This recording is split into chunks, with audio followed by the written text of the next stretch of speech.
কিরে বন্ধু, তুই কি সিগারেট খাস? হ্যাঁ বন্ধু, খাই তো। কেন? হ বন্ধু, কখন কখন খাইস? টয়লেটের ভিতরত বসে না খাইলে মোর হাগা হয় না। আর কখন কখন খাইস? দুপুরে খাওয়ার আগে, তারপরে রাতে খাওয়ার আগেও খাই, পরেও খাই। তার মানে তুই 4টা বিড়ি খাইস? হ্যাঁ, 4টা খাই। একটা বিড়ির দাম কত? 10 টাকা। প্রতিদিন সিগারেটের পিছনে তুই 40 টাকা করে খরচ করিস? হ্যাঁ, এটা তো মামুলি ব্যাপার।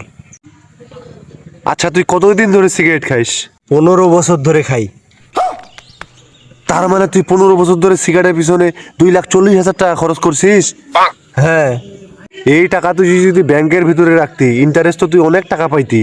আর এই ইন্টারেস্টের টাকা দিয়া তুই তো একটি আইফোন 17 প্রো ম্যাক্স অনায়াসে কিনতে পারতিস। আচ্ছা, তুই কি সিগারেট খাইস? না, খাই না তো। তাহলে তোর আইফোন কই? হ্যাঁ।